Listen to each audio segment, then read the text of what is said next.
Welcome back, Bantwana Benkosi.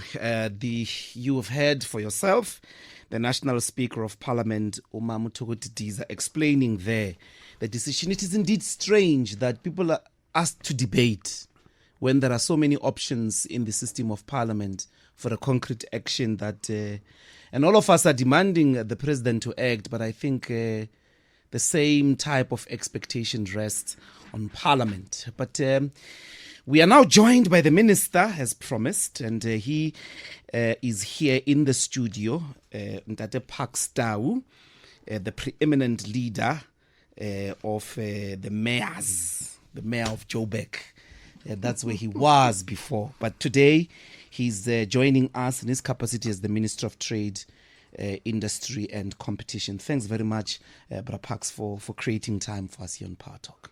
Thank you very much and good morning. I suppose the issue of the mayor is a permanent title. It is. When you think about it, most people still refer to that than all my other responsibilities. And I'm not unhappy with it. Actually. Lovely. But from the mayor, where did you go before SALGA? Well, I spent a bit of time as president of SALGA and president of United Cities and Local Governments, which is the global body of municipalities. And in many ways, that enabled us to represent local government in the United Nations in different platforms of multilateral and bilateral engagements with governments. So it was about 3 years spending time more on organized local government, both local in terms of SALGA, but also internationally. Okay. I would like then, in relation to your current responsibility, to focus on what is the sort of departmental strategic plan 2025-2030, which obviously anchors itself on the medium-term plan of government itself around the same period, which includes your priorities, your programs and your targets, for the sake of everybody to understand what do you want to achieve in the next 5 years as the minister in this department. Well, and there are two parallel processes, if you like. We had to submit the medium-term development plan as all of government, and we have to, we then as a department have to develop a strategic plan, which was presented to Parliament. But there was also a parallel process happening, which is the mandate to revise industrial policy and to define a growth plan for the country. So whilst we submitted the medium-term development plan, we're currently in the process of finalizing industrial policy and industrial action, if you like, in terms of the growth path. And that would significantly impact the way in which we revise the medium-term development plan and the strategic plan of the department. Now, I'm emphasizing that because we anticipate that there could be some significant amendments to the strategic plan that we've presented, so that we're able to drive an industrial development agenda that's informed by developments both local and internationally that influence both trade, investment and industrialization. This would range from U.S. tariff decisions. It would include decisions by the European Union around carbon border adjustment mechanisms, their impact on the South African economy, and therefore the need to comprehensively revise what we're doing, thinking about the international developments, but also acknowledging the lackluster growth that we've experienced as a country and starting to think through comprehensively, what do we do? You know, when we went to Parliament last week and presented the budget vote, one of the things that we said almost in the introduction is, look, we've been fighting fires. And there have been many of these fires that we're fighting. It would be the closure of ArcelorMittal, the impact that would have on the long steel industry, and the impact both upstream and downstream, upstream in terms of mining and other inputs into steel, downstream the impact in the automotive sector, the building industry and so on, and a strategic component being the long steel industry. When you close AMSA, that impacts on that particular industry. So we had to intervene to say, how do we stop this? And it's fighting fires. You're solving an immediate problem. And even then you said, I'm putting in an interim solution whilst we're working on a long-term solution. we've had to fight the fire working with the colleagues in government, Minister Ramokgopa, Kotongwana and Mantashe, to say how do we deal with the closure of chrome smelters. So we have had to develop a mechanism led by Minister Ramokgopa in this instance, because the intervention in the short term is about the cost of electricity. How do we ensure that we think beyond just individual negotiated price agreements to a more comprehensive industry-based solution that addresses what is a significant problem? The smelters are closing left, right, and center. How do you mitigate that? We've had a few others in the auto sector. We've had Goodyear recently announcing closure. So we've had to deal with fires, and we acknowledge that. But we have to think differently about the future that we design for ourselves. So yes, we've spent the past year fighting these fires, at the same time developing a policy that says where to, what do we need to do from an industrialization point of view, from a transformation point of view, from a growth point of view and a job creation point of view. What do we need to do? And we think that we are ready to take it into the government system. We're ready to get into the public consultation process. We're having preliminary discussions with business and other stakeholders about what that could look like. And I think there's interesting prospect for the country, notwithstanding what are significant headwinds. You, on Tuesday, get a letter from the US president that says 30% tariff increases over the weekend. They say, well, membership to BRICS implies an additional 10% tariff increase. So we acknowledge those headwinds, but we have to find ways in which we drive the country and its development trajectory, notwithstanding those headwinds. And this is this industrial policy. When do you anticipate its release? Well, we expect that we should go into the government system in the next month. Okay. And that would go through the economic cluster, it would go into the cabinet system, and of course it would go into the parliamentary system. Mm-hmm. And then public consultation. And then public consultation. Is it going to be publicly consulted? It will be publicly consulted, particularly with the industry associations, with the stakeholders, to ensure that we're able to corral all our efforts in a common direction. Okay. So we don't want it to be an industrial policy of government. It must be an industrial policy of the country in terms of the direction that we're taking. Okay. It's 10:30, Bantwana Benkosi. We are with the Minister of Trade, Industry and Competition, Ndate Pakstau, and we're going to take the headlines and continue with the conversation of industrialization, job creation, and the role that this department has to play in all of that. Stay tuned. We're taking the headlines with Nyakalo Defu. Stay informed. Power Talk with Mbuyisnei Ndlozi, 9 a.m. to midday on Power 98.7. We're still with the Minister. If you want to join this conversation, 0861987000. Ndate Pakstau is here with us. And I'm going to ask, Minister, that maybe then you sort of frame for us the environment that you are developing the industrial policy and the industrial plan within. What is confronting us? Just break it down for us. What is the status of African trade at the moment? What are the problems? What are the problems with investment?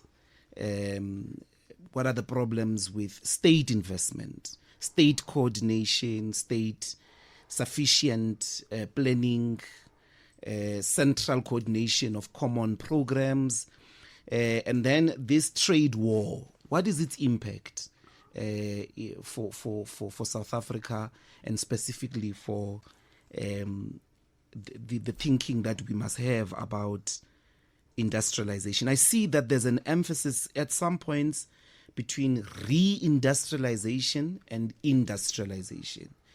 It seems to me that you are anticipating that there are sectors that are withdrawing, that are dying, or industries that are dying. What are these industries and what is killing them? Well, thank you very much. A comprehensive set of issues that you'd want us to go through. But let me start with, if you like, endogenous factors.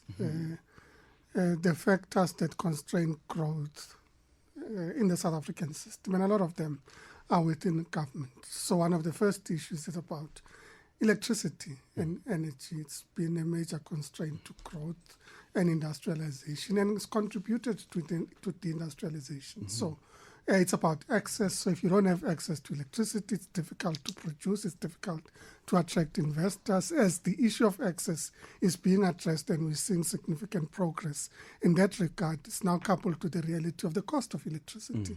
There's been a significant increase in the cost of electricity that makes us less competitive in particular industries. I spoke about chrome as a particular area. We've witnessed deindustrialization in ferrochrome because of the issue of both access and cost of electricity. Of course, Cabinet recently took a decision of what interventions can be made with regards to the cost of electricity so that we're able to address that. But going forward, we need to think about how do we think about industrial energy costs in the South African economy, not just industrial energy costs, but also decarbonizing energy in the South African economy to enable global competitiveness. So it's not just about building energy plants, it's also about the type of energy plants that you create so that you're able to export into key export markets, including the EU, Britain, and others that have introduced measures that say we need cleanly produced products. So we need you to use cleaner energies for production. So we need to address that as a constraint, but certainly as an opportunity. There are issues around transport and logistics. So if your goods spend time in the ports, or at sea, both in terms of your ability to export and import, it has a significant impact on local growth. So how do you address those issues? So when we're talking about going into the future, you have to address those significant constraints to South African growth to enable the economy to grow. And then there are issues about the cost and ease of doing business in the country. How do you address, in certain instances, what would be frictional costs that are incurred by industry as they execute their responsibility? There's the burden of compliance, the logistics processes, and so on that add additional costs. Some of them are regulatory burdens that make us less competitive. You need to address those. You also need to address the ease of doing business, the ability to make an application, whether it's through a competition process, through a licensing process, or any other process that enables speed, efficiency, and accessibility for industry that we need to address. So part of how we start with addressing the issues is let us identify the constraints and address those constraints, intervene in the constraints in a comprehensive way. And going forward, we've identified those as critical policy interventions, but also investment interventions to address challenges in the South African economy. And then you have to look at how do you reposition your economy given the current circumstances. I spoke about energy and clean energy production. So we now know, all of us know, that in fact the European Union, our key market, has introduced carbon border adjustment mechanisms. In essence, your products that are produced through dirty energy will be receiving an additional tax, and therefore you're less competitive. So you have to get your products into those markets, but you have to ensure that there's cleaner production mechanisms in your country. So I'm using energy particularly as a focus area because it means that you need to decarbonize industrial value chains to enable you to be competitive from an export point of view. And we're focusing on that as a particular set of interventions about decarbonizing the South African economy. And sometimes people have this discussion within the context of, but yeah, just energy transition is an external concept that we're not engaging with. But it's an industrialization concept from the point of view of your industrial competitiveness as the South African economy that you need to address. So those are some of the critical issues that we need to address to enable us to be competitive. So there are new sectors emerging, sticking to the same theme around energy. When you're talking about new energy production, you're also talking about the relationship between minerals, critical minerals, and energy production. So your value chains with regards to, you have to transition into electric cars, at least from an export point of view, to those markets that we export in our auto. We're exporting 70% of vehicles produced in the country into the European market, and a bit less into the US market, and a bit less into the African market. So the European market has placed standards. You're going to have to produce those vehicles, but you have an opportunity You have an opportunity in terms of the minerals that you have as a country, but also in the region, lithium and other products that you're able to exploit for the production of those vehicles. So you're going to decarbonize that particular sector in terms of the type of demand that is now being created in the auto sector. You have to decarbonize from the broader energy production point of view. So green hydrogen as a particular intervention in Bogopa and other interventions in the Eastern Cape and Western Cape are about taking full advantage of the platinum group of metals that we have the most resources as a country internationally, and we're able to exploit those into the future in terms of energy production and export of green ammonia and other products linked to green hydrogen. We're currently engaged with the Sasol and the European Union around access to clean aviation fuel and regulatory compliance with the EU, so that we're able to sell clean aviation fuel into the EU market. These are the new industries that are emerging. It's also the technology industries that are emerging. So when we're talking about our industrial policy, we're talking about three pillars really. It is decarbonization, it is digitalization and diversification. So when you're looking at digitalization, you're saying, okay, but we also have access to some of the production of rare earth metals that are important in technology, but also access in our region to rare earth metals that enable us to now be able to be anchors of the growth of these technology-based industries that take advantage of rare earth metals in different sectors around technology. So the industrial future has to be different, and you asked the question about industrialization and reindustrialization. These are new industry sectors that we're looking at that will propel growth in the country, but we're not doing this without looking at areas where we've deindustrialized. Sticking to the same example, in relation to chrome, we've had many smelters closing. Ensuring access to energy means that we can rebuild some of those sectors. So we're looking at sectors where some of them you have to give up on, the demand has reduced, trends have changed, but some of them simply require interventions that enable the reindustrialization in those sectors. I see the 3Ds, diversification, decarbonization, and digitization. It's very clear that the thinking around digital economies requires massive amounts of electricity. Before we go into all of that, I just needed to push you a little bit on your understanding of the status at the moment of the African Continental Free Trade Agreement, its impact in facilitating trade, and what advantage it still has for us as South Africa.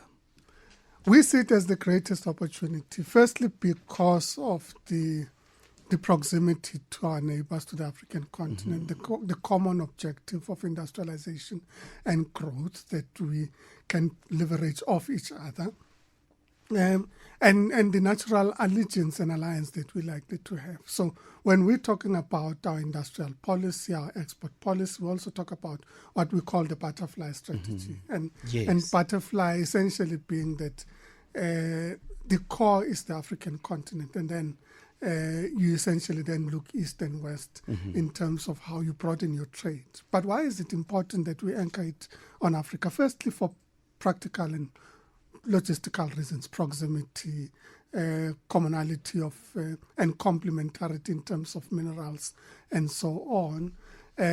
But it's also an economic reality. We sell the bulk of our manufactured products onto the African continent. When you visit neighboring countries, you would see South African outlets, and they sell products that are produced in South Africa. And certainly it's valuable to say these are our most critical partners, because this is where we sell the best value products that we sell into the continent. And the discussions we're having with both SACU as the customs union, but also SADC and the African continent, is how to ensure that we're able to complement each other in this regard. But what has been the sort of bottleneck of the free trade agreement in relation to huge industrialization, maybe of SADC, for an example? I mean, we're now looking at a new dismembering of the continent, with China taking its people, the United States patronizing some, and using its heavy power trade muscle to dictate. You would have seen yesterday the president met about 4 heads of states. At the center of that, even at the center of the peace process in the Congo, is the United States minerals interest. And I think that's a challenge to common agenda, common coordination of the continent. But I imagine you would have had a critique of what has been wrong, what needs to be fixed about the capacity of the continent to act in a common way for industrialization. And the Africa Continental Free Trade Agreement is a critical intervention to respond to those issues around market access into each other's countries, issues about exchange in monetary systems, the ability to trade on a common, even if it's not a common currency, but currency recognition in our respective countries have been a constraint, and there's an intervention in that regard. Policies with regards to the ability to get your money out of those investments. There are many companies that say we go into particular regions, we invest, but it's very difficult to get our profits out of the country. So we need to address those issues around policies, regulations, and so on. And those are addressed through the Africa Continental Free Trade Area. There are issues around certain areas of the protocols that we haven't finalized. So rules of origin, as an example, with regards to the auto sector and the clothing sector. We've been debating issues of rules of origin. So how do you recognize this product as constituting locally produced products? And we're having debates about that. It's an issue impacted in SADC because some of our colleagues in the region have argued that, in fact, you require lesser rules of origin. South Africa has been arguing for greater rules of origin so that you have improved local content from a rules of origin point of view. So there are those issues that we need to address. The second set of issues that we need to address are in relation to infrastructure. Our ability to move goods effectively and efficiently in terms of port infrastructure, road infrastructure, warehousing and other logistics infrastructure is important. And we need to look at investing ourselves. We had a discussion with the DBSA yesterday that talked about, amongst others, how do we ensure that we complement each other in terms of investing in this infrastructure and working with other DFIs so that you have the necessary backbone to be able to trade. And then, of course, there's the extractive nature of our investment partners. You look at the investment, and it comes from both the East and the West. Yes. The investments on the Lobito corridor, which is extractive in its nature. It is designed to be able to take minerals from the DRC through the ports of Lobito in Angola into the US market. The Chinese are having a similar sort of intervention going eastwards. So there's that reality about who's investing and the decisions they make in relation to investment in their own interest. So sometimes it looks like a great investment on the African continent, but in reality it's an extractive investment. How do we ensure that we ourselves look at investing strategically on the African continent and using our own DFIs and access to resources to ensure that our corridors talk to each other? Now, we can't undo the Lobito corridor, but we can build into the Lobito corridor to ensure that you're able to improve logistics on the continent. You've had almost a year, actually, it's been a year. With this background, the state of the department, on the one hand, on the other, what could you say are your key achievements?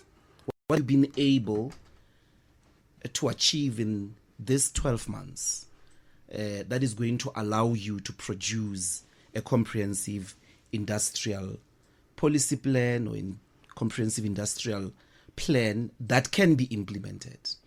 There are obviously those challenges that you were speaking to earlier, but they are all over as well, about internal problems, internal management problems within not just the entities, but also the department, vacancies, coordination and red tape, and also coordination between yourself, National Treasury, minerals, this day today, electricity, transport, in the economic cluster.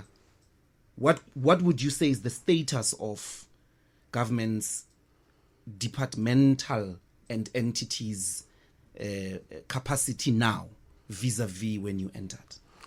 Well, capacity has been a significant issue in the department. We've had instances where, and I'll use an example of the gambling board. You had an administrator for 14 years that was running the agency. We haven't had coordination with the provinces in terms of the National Gambling Policy Council that had to be established. It hasn't met in 11 years up until Tuesday this week. So there are those institutional issues that we've had to focus on and address. Building leadership and capability, the appointment of boards, the appointment of senior leadership in terms of the IDC, the NEF. We're currently in the process of finalizing leadership in, amongst others, the Export Credit Insurance Corporation, so that we're able to address those issues up, and as I said, both in terms of management and boards. And these are part of the issues. Now, I'm talking DFIs, but they're also the standards entities, South African Bureau of Standards, the National Regulator of Compulsory Standards. And many of these agencies have not had permanent leadership. We've had squabbles, disagreements in our boards, so we've had to address those, appoint new boards, in certain instances deploy interim leadership into the South African Bureau of Standards so that we're able to get immediate secondments whilst we initiate a recruitment process. So stabilizing has been very important. We've now appointed a DG. We're spending Sunday, in fact, in interviews on Deputy Directors General so that we're able to build that sort of capability and capacity in the department to address issues. So institutional capability is important to help you execute. So would you say, by and large, you have filled what percentage of vacancies across... Maybe let's start, in the department, very good indeed. There's a DG now, permanent, properly appointed. What is still left? What's still left? We're doing the outstanding Deputy Director General. At least in terms of the processes, we're doing that on Sunday. So that's the next step. In terms of Deputy Directors General, we've gone through the Department of Public Service and Administration for the approval of other positions, because the bureaucracy in government requires that you go to the DPSA and they give you authorization to say, we approve these posts. We've received those posts that have now been approved and are going out into market to be able to recruit. If you ask me, I think that against the targets we had set ourselves, we're 70% there. When we set ourselves the targets last year, we said we would have achieved certain things by a particular period of time in terms of stabilization. There were delays in certain instances, but we're 70% there in terms of the targets we'd set ourselves, because we said in the key agencies we need heads, we need boards, and some of those we've already stabilized. But there are still some gaps that we need to address, and admittedly there's still a bit of work to do in that regard. And that has contributed significantly in terms of how you enhance your policy instruments, the product that you're having to produce in terms of industrial policy and so on. You can see that, in fact, with a more stable organization, you're able to get better product from the administration. But there are also new programs, or other programs that were in the pipeline that you have launched. It seems to me, for instance, the Spaza Shops initiative, you would say that is a concrete program together with small businesses that you have launched. And successfully launched. We identified the immediate challenge with regards to Spaza Shop from an ownership point of view, support point of view, and we said, okay, can we have a joint initiative that addresses Spaza Shop? So it's one of the points that we can say successfully done, institution established, access created, and so on. We've addressed a lot of issues from a trading point of view, just creating alternative markets in certain industries and sectors. We've been engaging vigorously with the markets in the East. We're quite excited about the decision that the Chinese have made to ensure access to marketing to the Chinese sector. But we'd already made significant progress in terms of diversifying from a citrus point of view, from meat and other products that we can now shift into that market To China. into the Chinese market. But not only China, into other markets in the East, but also in the West, into the EU. We've had successes with the EU with regards to, and some of these issues might look very minor, like we always explain it as the Amarula issue. But it's actually an issue about phytosanitary conditions that the EU places on milk products in South Africa and accessing to the European Union market. And because of those restrictions, Amarula sold in the EU, in Europe, essentially is produced in Europe because of the conditions around milk. So we've had to negotiate those and ensure that we're able to then have that production happen locally, and we're able to sell based on production that happens in South Africa. So there are issues around market access and trade negotiations that have taken a lot of time, and also given the current immediate challenges on trade, ensuring that we're able to address that. We've also engaged with investors from a more practical point of view. Historically, we've had commitments to invest into the South African economy, but investors have said, but we want to come into South Africa. Where can we invest? We've now produced an investment book, fairly detailed investment book with about 700 billion rand that we've taken to the markets and said, in this sector, in this industry, this is the investment pipeline, this is who you talk to, this is how far the project is in terms of bankability and feasibility that you're able to come into the South African market. So there are those sorts of interventions that we can successfully say we've now been able to take them to market, and we've been able to induce, so to say, commitment and appetite to invest into the South African economy. So that's from just a trade and investment point of view, a lot of the work that we've been doing. And then, of course, there are issues around financing, access to financing institutions. There's been significant progress in the NEF in terms of enhancing access to financing for black entrepreneurs. We've now introduced the Transformation Fund and have had significant commitments into the Transformation Fund, and access to those finances would be available fairly soon. So we're quite excited about what that presents in terms of prospects, because black entrepreneurs require access to money. Yeah. And the Transformation Fund is intended to aggregate our efforts to ensure that they're able to access those resources. Some of them is blended financing, some of it is grants, some of it is loans, some of it comes in as equity. We're trying to design it such that it's able to meet what the demand is in the market. Okay. This is the voice of the Minister of Trade, Industry and Competition, Dr. Pakstau. If you've just joined us, this is Power Talk with me, Mbuyisnei Ndlozi. We're going to continue the conversation. If you want to join, 0861987000. We'll be taking your calls on the other side of the news. Welcome back, Bantwana Benkosi. We are still speaking industrialization, and we're going to get a bit more concrete now with the Minister. I want to start with this Spaza Shop question. Here is the former president of the country, Ntate Kgalema Motlanthe, former deputy president, as well of the ANC. And he had this to say about Spaza Shops, and I'd like your reaction. You have a target on page 48 of the strategic plan that you will create 6.4 million jobs. You will attract 2 trillion in investment over 5 years. You will support 1 million SMMEs. And you will facilitate 2.9 million work experiences. Substantially, this is obviously different to the first target. 441,000 subsistent farmers, 54 industrial parks and township initiatives, 1.1 trillion in exports worth, 1.1 trillion rands worth, red tape reduction, 800,000 worker benefits through ESOPs.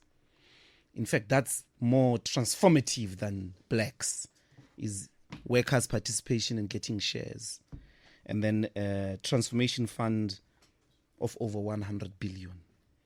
But let's start with Mkhulwa. Research and lived experience of many reveal that what is often called entrepreneurship in the form of spaza shops in South Africa is in reality informal, insecure labor, a survival mechanism rather than a driver of sustainable growth. Similarly, economic policies promoting self-employment also fail to acknowledge the necessity of industrialization, infrastructure, and stable employment structures. What is your reaction to that?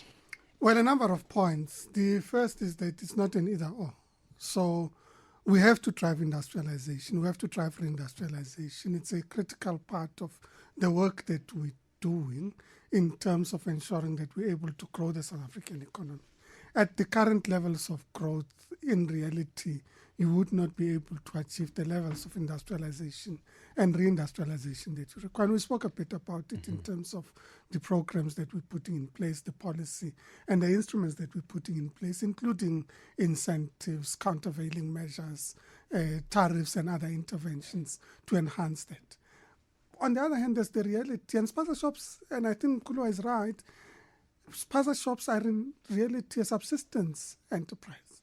Many people work on the basis of selling basic products and getting subsistence income with fairly uncontrolled labor standards, if there are labor standards at all. And spaza in its very nature, I always say spaza is like it's not the real thing. But are you not then blocking them in that infantile state of ispaza somntwana? Because what precisely is the growth impact there? Like, it is spaza shop. In the context of You're South just Africa, insulating them from dying because of being overwhelmed by foreign nationals. But the reality of the matter is you will be back there in another 5 years because the logic is just survivalism. it's not a solution to the South African economy. It certainly is not, whether it's retail and all sorts of things. So you acknowledge they are not drivers of growth. They're not drivers of growth. So why give them, what was it, 300 million? 500 million. $500 million. Do they exist? They do. Are they part of the South African economy? They are. Wasn't there a much more industrially powerful use of that money in the same direction of small, medium enterprises? Let's say you would have given that money to all the electricity companies owned by black people. And that's what I'm saying. It's not an either-or. You have to acknowledge the existence of subsistence. But retail. with electricity companies, you would get back that money. How are you going to get it back from a growth perspective from spaza shops? And I'll use a corollary, which is that, in fact, these are people that earn an income in a decent way that are not dependent on state transfers as a means of income. So the reality is, you can't say because people are functioning in informality that government should not think about them. In fact, in Gauteng, we did a study when I was in the Gauteng province, which study indicated that more than 70% of township-based enterprises are informal. 70% of township-based enterprises are not supported in one form So or in another. the definition of a spaza shop, do you include, for instance, those people who are sewing curtains and sheets and blankets? And that's when There are mothers that have grown and taken their kids to school because but they are not defined as spaza shops, but they are actually producing products. For instance, mechanics who fix cars, or a person that has a business in the township that is an internet cafe or something. What are the spaza shops? Was spaza shops in Pakistan? And we're trying to address that problem with the Spaza Shop Fund. It's dealing with the retail component. There's township enterprise development. That's on its own a particular area of focus that we need to address. And I was making the point, in Gauteng we introduced the Township Economic Development Act township enterprise zones as part of the intervention. We're now scaling it up nationally to a township and rural set of interventions from a policy and development point of view. So the point I'm making is you need to support township economic development and growth, and you need to ensure that there's a mechanism through which they become part of the ecosystem. In fact, COVID exposed us in many ways, to the extent that we created the temporary employer-employee relief scheme. Township-based enterprises couldn't qualify. They're not registered, the labor is not recognized. So people that function in a subsistence environment could not get the necessary support from government because we're ignoring their existence. So rather than ignoring their existence, We give them 500 billion. Support them, 500 million. 500 support million. them whilst you're looking at township economic development as a particular focus. Let me move to this 6.4 million jobs. Who wrote this thing? I think they are sabotaging you. These people don't want you to succeed. I mean, 6.4 million jobs. President Ramaphosa's State of the Nation address speaks about 2 million jobs over 5 years.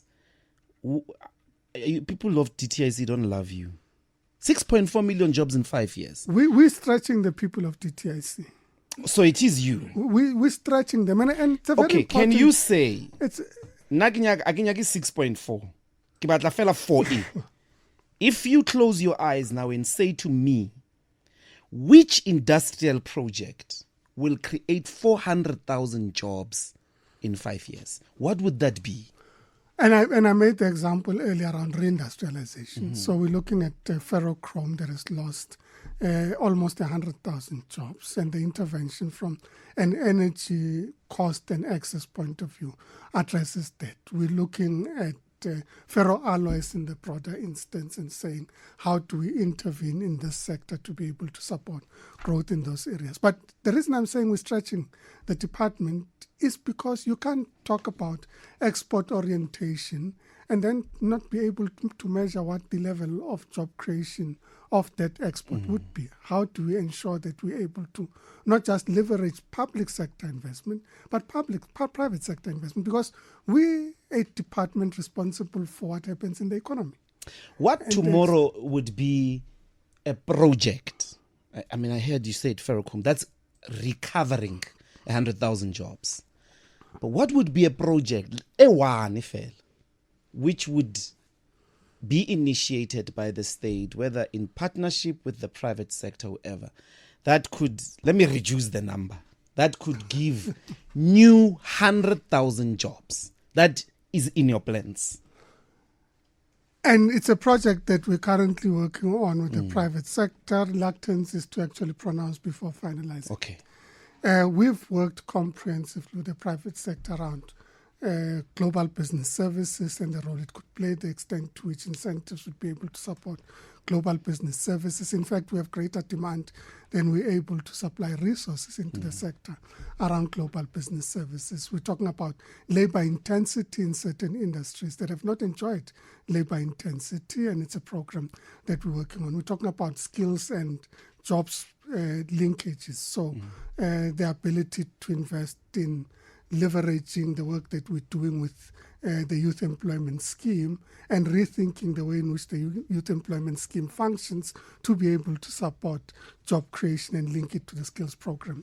And we've got a set of numbers that we're working with them on and rethinking the way in which they're incentivized and provided support. So when you measure the number of jobs, you're not going to measure it in terms of individual projects, but it is in terms of what the economy can achieve by deploying different policy instruments to be able to achieve that. And I'm using yes as an example. Let's go to IDC.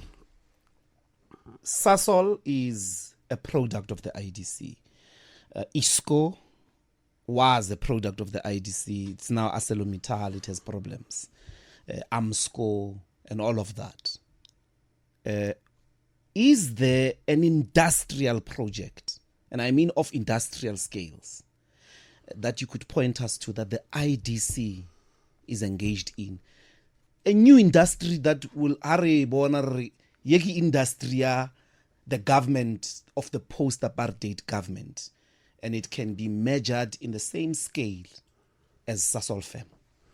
Green hydrogen is one of those examples. Bogopa, in particular, in the Northern Cape, is fully supported by the ITC, working with Minister Ramokgopa and his team on the energy production point of view.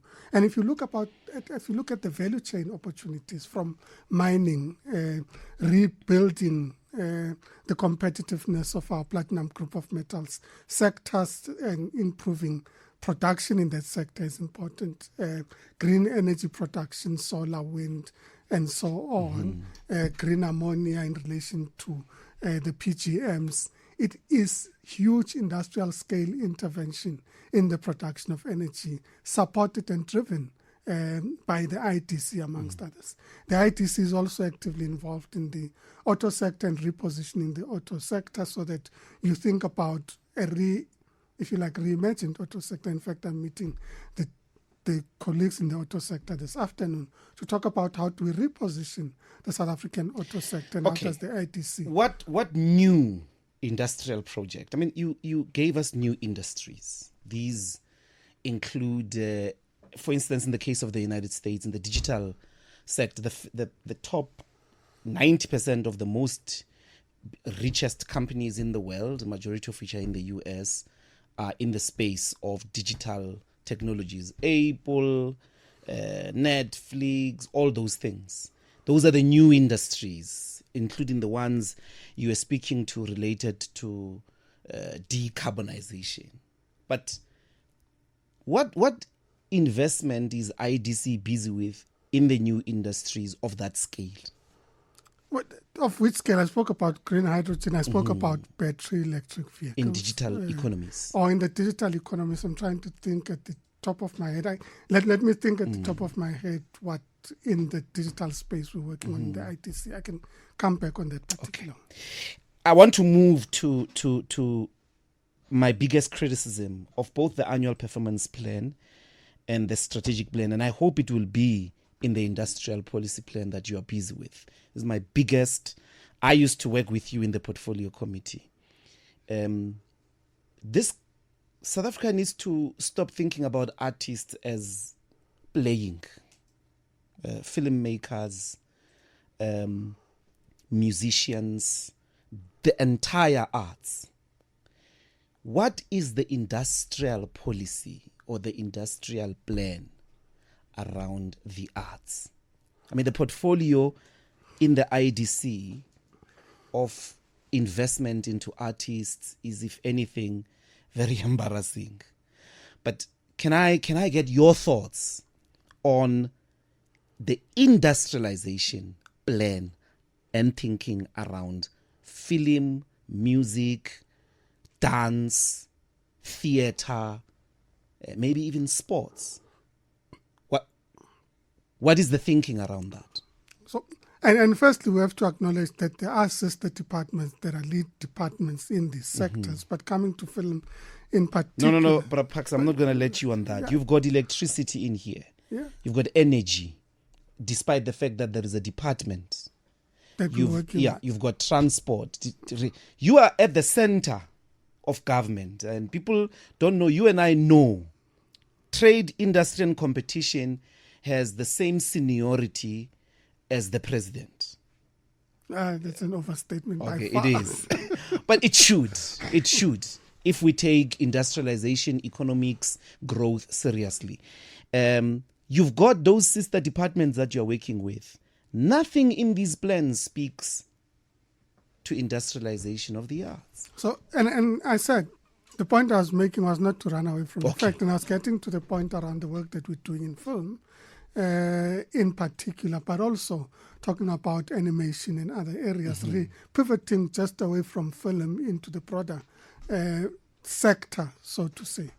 And we've got an incentive structure that's been created to support the film industry in particular, to be able to ensure that we're able to promote local production of a whole range of films. In fact, a lot of what's on TV, I just don't have the number, is actually been supported through our own incentive scheme that supports the film industry. Can we do more? Certainly. Industry has been saying to us, but right now you have a backlog in terms of incentives and you need to ensure that you're able to address that.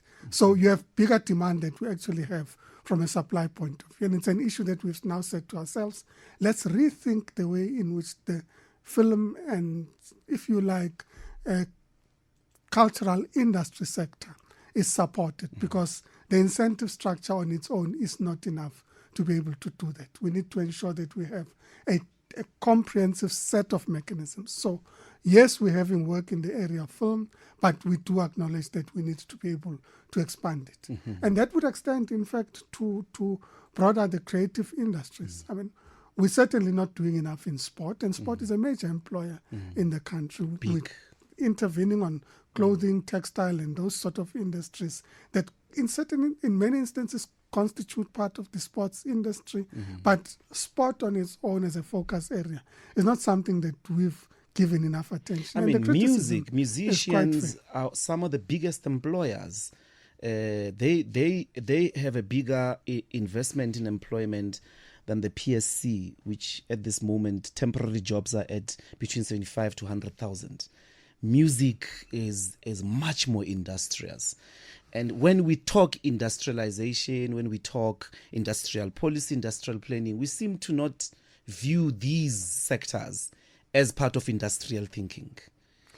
And it's a fair gap to have identified. I think, in many instances, when we're looking at job creation and supporting jobs, from an industrial department point of view, we haven't invested enough energy, left it to sister departments. But I think the critic that you're raising, rather than anything else from my point of view, is give attention to these sectors and how you provide support. I think Gayton is busy with whatever he is.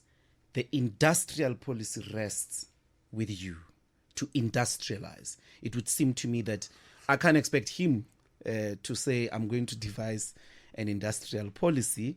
No one else could, because that particular prerogative from a government point of view is with the department. But except that the department did produce a policy a few ministers ago, which was called the Mzansi Golden Economy, repositioning the department to think about industrialization in the sports, arts and culture sector.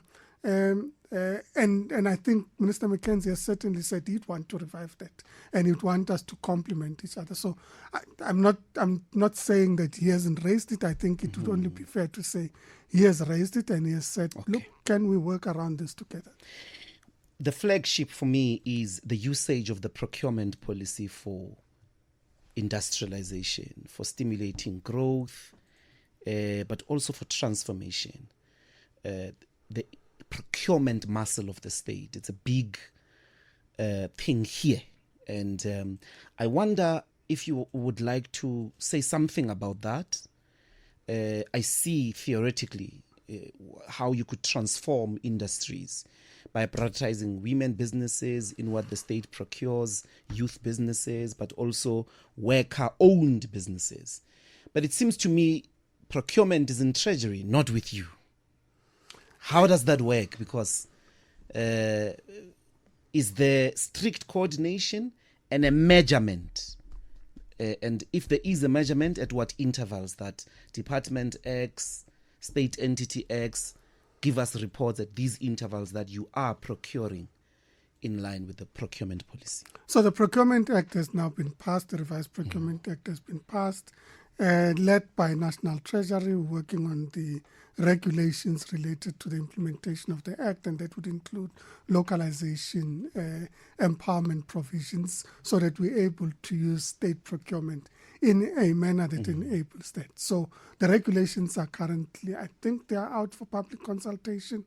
On the basis of those regulations, we're working on an implementation plan. So we're kind of saying on our side, we need to ensure that we have all the instruments in place to be able to support enterprise. Because saying you've got access, you can access state procurement doesn't automatically translate into your capability from a financing point of view, a capability support point of view. And those are issues that we're now working on in line with this policy. So we have a comprehensive plan around financing enterprise and supply development, localization initiatives linked to public procurement, not limited to that. But we're also looking at it also differently, and this is where we're engaging with industry, where they are saying, you've got large-scale public procurement programs where if you aggregate and you create medium to long-term demand, we can build industrial capability in the country. So instead of importing these products, we can build industrial capability on the basis of demand that we know we can anticipate. So the policy supports that, and industry is now saying, but you have to change your procurement rules to allow for long-term thinking so that you incentivize industry to invest in those areas. And we're not working on it ourselves only, we're working with industry to say how do we close those gaps in terms of procurement policy and localization. But do you have this muscle of oversight on the procurement policy on the National Treasury, that it is used for this purpose of industrialization? Well, muscle would suggest that we have oversight over them. Maybe, I'd rather like say it's you know cooperation. how there's a problem, politicians are being killed in KZN. Then these people of the security cluster form a task unit, which has caused too much controversy, but it has reduced numbers of political killings, and now it was at the back of drug lords. Shouldn't there be some task team, multidisciplinary, monitoring that procurement is used for transformation and industrial purposes? A cooperative effort between ourselves and National National Treasury yes. to drive that program. Certainly, is it underway? Certainly, it's underway. Okay. And I've had detailed discussions with Minister Kotongwana about how we formulate an oversight mechanism on implementation. And that's quite significant because it's actually easy to undermine the procurement system through designing the RFP in such a way that it incentivizes procurement from outside countries. And we've seen a number of that. So oversight is going to be an important part of achieving that, because you're literally going to have to look at it from the point of view of how we prepare our procurement documents, we set specifications, we get people to be able to participate. So it's a comprehensive set of work that needs to be done. Minister, I hope you have at least 10 minutes. Yamgel, I'm requesting, I'll just take 4 callers. The Minister. Okay. Dango! We're going to take the headlines with Nyaka Lotte. Stay tuned. 9 a.m. to noon. This is Power Talk on Power 98.7. Thank you so much, Bantwana Benkosi. I have to warn all of you, we have 30 seconds each. The Minister is in a hurry to go respond to Donald Trump. So, Ndiancela Bantwana Benkosi, keep your questions short. Tabang in Centurion, your 30 seconds starts now. Thank you, Doc, and greetings to the Minister. Let me make this very, very quick. Just one question and one short comment. In line with the industrial policy that we are so looking forward to, what is the growth path that we are likely to follow as a country? Because when you go through some of the documents coming from the institution, you, one, hear of an export-led growth, 2, you hear of an investment-led growth, and 3, you hear of an industrial-led growth. In as much as they could be interlinked, I have a thinking that each and every one of you those are left growth, with 10 seconds, Tabang. have particular interventions aligned to each. The second, in the next 5 seconds, there's been brain drainage for a very long time in the institution during the Patel era, in all spheres. I think there is a Thank you, critical Tabang. importance in dealing with The brain drainage in the DTIC family. Thank you very much. All right. Let's go to Lehlonolo. 30 seconds starts now. Hi, Mbuyisnei. Thank you. Look, mine is simple. Some of us are the employers in the mining and beneficiation sector. All I wanted to tell the Minister is, Minister, what you're saying in your budget speech does not filter down to the ground, to us, the food soldiers that are supposed to create work. I will tell you an example. It takes more than 3 years for your sister department, the MRE, to issue licenses and water use licenses for us to feed into the greater beneficiation of our minerals. Now, the silos continues. Can you please address the departmental silos that frustrates value creation on the ground? Okay. Thank you. Thank you, Lihlonolo. Tabang, your 30 seconds starts now. Yes, you see, the minister has been economical with the truth, or need I say he's lying when it comes to saying he's lying is rude. Yes, I'm sorry for saying that, but yeah, it's really rude. Yeah, today I'm the speaker here. Please. I'm sorry. Yeah. Okay. On the issue of the industrialization of South Africa, we are still relying. The government is still relying on social. We are still relying on ESCOM and every other industrial party that was developed by the Afrikaner in the past. What have they done for us today? But even more than, what is even worse is when you come and look at the issue of the arts. Some of us, we come from the family of writers, and they are doing nothing for the development of writers. At the end of the day, we have everything in South Africa still reflects in the books of South Africa, the apartheid system. How can we develop the writing system or the artistic development of writers, of people who are artists doing the work or on the books in South Africa for the black people? Because now, at the end of the day today, we have to go back and everything when you want to when you want to publish, when you want to write, you have to go back to the Afrikaner publishing presses, publishing houses, and they're all Afrikaner, and they have to how do they do this? Yes. Thank you. The problem is there's nothing being done for the black artists, especially in terms of writing. Thank you very much, Tabang. Yes. That's Tabang there in Johannesburg. Tlo, 30 seconds. Yes, hi, Doctor. So I'd like to ask the Minister about the merger between Vumatel and Vodacom.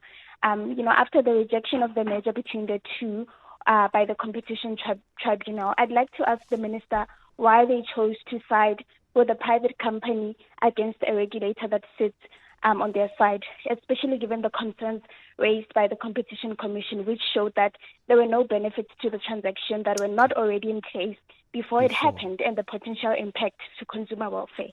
Thank you. All right. Very indeed. Minister, those are the questions, and maybe leading towards your concluding remarks, I do want you to also say something about the stubbornness of the domestic investors who hold capital circulated within the financial sector and not invest in labor-intensive industries as government always calls on. What are you going to do to unbundle domestic investments into industrial projects in South Africa that are labor-intensive? Well, thank you very much.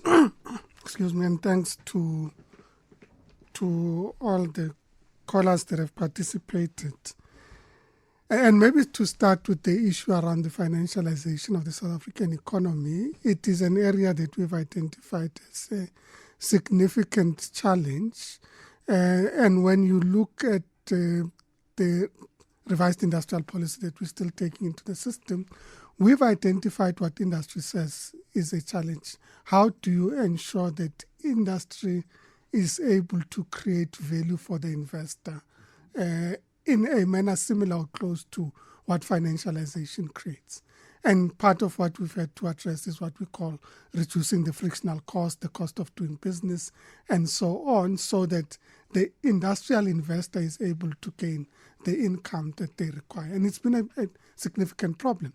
But you have to work with industry to get to a point where it is profitable to invest in industrial development. And to do that requires that we address issues of tariffs, issues of access to product and procurement, issues of reducing cost and ease of doing business. There are regulatory issues that we need to address. And you don't think because majority of these domestic investors are obviously white, you don't suspect that it might be just racism and the desire for the democratic state to fail? My interaction with them has not suggested that. I mean, the interaction that we've had, both formally and informally, with certain leaders in industry have said, can we work on a way in which you're able to address these problems? So we've spoken to the retail sectors and they say, Well, for us to be able to become more competitive, we require a change in regulations in these areas of the production value chain so that we're able to increase the number of jobs, reduce the level of import, and so on. So you literally have to go into product, into intervention to ensure that the investment is able to be more competitive. And it relates to the point that was raised around problems in licensing in the mineral sector and so on. One of the proposals that we've put firmly on the table is the presentation of a general laws amendment bill, or what we call an omnibus bill, that would want to take to Parliament to say, if there are specific sectors, industries, spaces where we need to invest, can we rationalize the regulatory process, the compliance process, so that we're able to get there easier? We can't talk about, President always reminds us, we appointed a czar to address the red tape in the state, but we haven't been able to address that because we haven't resolved it comprehensively where the source of the problem is, which is legislation. So how to ensure through a general laws amendment bill and the institutions that support it that you address the issue of red tape in the system. And we're taking that to Parliament. We've already included it in at least the APP, the DG scorecard, to ensure that we can take such a bill to Parliament, negotiate with Parliament around the urgency of that bill, so that we can give people clarity and certainty that in these areas of investment, we're able to address these problems, and this is the support that government would be able to provide. Sorry. The point that Chloe raises is that we've had to consider a number of issues around the investment. The first is, does the transaction offer opportunities to increase fiber in the country? And this is the Vodacom transaction. Does it increase investment in fiber in local industry? Does it constitute part of your foreign direct investment? Does it ensure social access? How to ensure access to schools, police stations, and so on, to free internet? Does it invest in the local South African economy? So if you look at the conditions, and what we were saying to the Commission is, look, our view is that we can place conditions such that public interest conditions in the transaction, such that it is development orientated, as opposed to just looking at it from saying these sectors are merging. Because in reality, even that merger, if you think about it, it's not in a sector where you don't have other industry players. So you need to think about it in that context. And we've had quite robust engagements with the Commission, with the industry about, can we be able to solve this problem? Now, we announced through the Commission announced this week that they've been engaged in intense negotiations with the merger parties to ensure that there are improved conditions that would enable them to reconsider their position. So we act in the interest of the economy, in the public interest, and that's why we took a particular view. I've always said across the board, it is most unfortunate that we had to get to a point where we think as a department that actually we need to appeal against the Commission. But I think that we've been able to find each other, but also from a policy point of view. But in principle, it is true, isn't it, that in as much as the Commission is an entity of the department, it acts independently.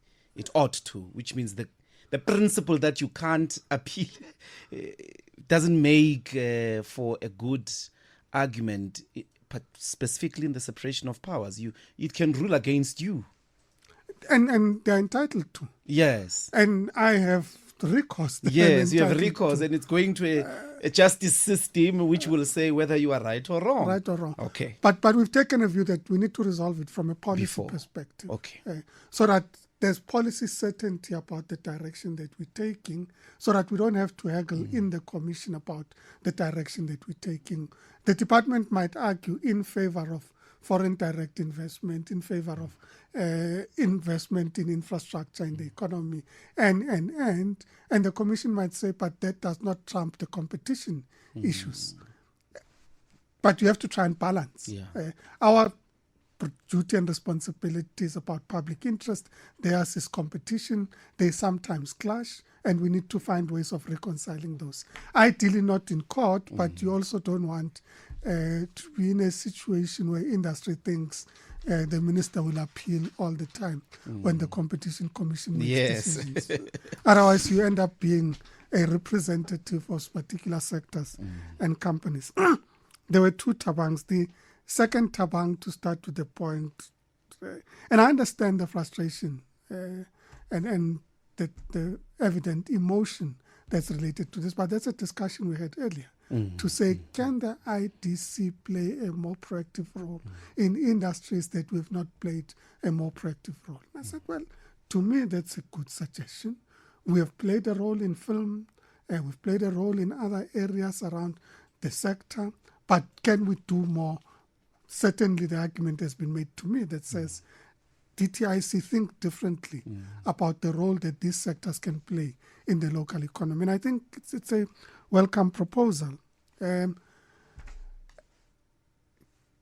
we're talking about, I think we're underplaying the extent to which green hydrogen is on its own.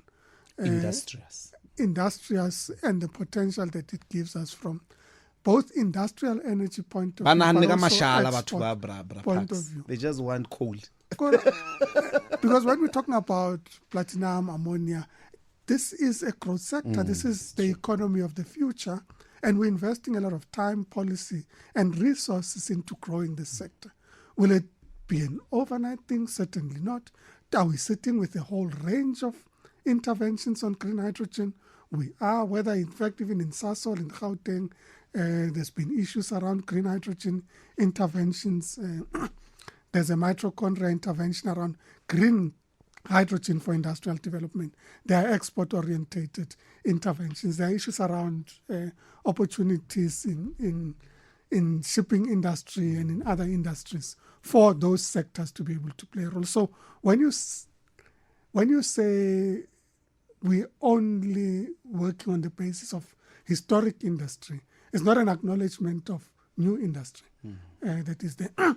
Including, in fact, in the digital space, to almost suggest that since 1994 we've been working on the old telephone in the home analog system is also not acknowledging the technological interventions that the South African economy has invested in a whole range of areas. We were sitting with BMW the other day and they said, actually, internationally, South Africa provides in BMW the highest level of ICT, digital ICT in the vehicle. So it's not just the ICT in your car that you see in South Africa. You'd go to any other BMW throughout the world and there's production happening in South Africa in those sectors. And this is as a result of an incentive support that's not just looking at the car, it's not the body and the engine, it is other elements of the industry that we're playing a role in. Just to make the last point that Tabang, if you like, the first Tabang raised. Certainly we're looking at an export-orientated growth. We do believe that, in fact, based on our own consumption only as a country, we wouldn't be able to grow. We need to increase demand, both locally, but most important, internationally, for South African markets. And if you look at, we've been working with the European Union around the Clean Trade and Investment Partnership. They've invested or rather committed an initial 9 billion rand into the South African economy with a commitment of now translating not just from financial systems into actual industries around these sectors. So, and it is to enable us to grow our capability in South Africa so that we're able to export into different markets. And we're doing that with a whole range of other markets. So export orientation, that's why we're placing a lot of emphasis on decarbonization. We understand that the demand for the battery electric vehicle is increasing. We're trying to attract the Chinese into the South African market to produce not just for local consumption, but also for export. So we're looking at it from the auto sector and a whole range of industries where we can promote South African products getting into different markets and at the back of the demand there be able to grow the local economy. So when we say decarbonization, diversification, and digitalization, it is both for the South African market, but accepting that, in fact, our growth is going to be at the back of access to other markets internationally. Thank you. And the butterfly will include more Latin America. It certainly will. Okay. That's the former mayor of Jozi, but the current Minister of Trade, Industry and Competition. Thanks deeply to you, Minister, for spending this amount of time with us. You have made a commitment offline that no, you won't come back next year. As soon as the industrial policy plan comes out, we hope to have the same opportunity with you. But thanks for creating time. Thanks. Much appreciated. And all the best.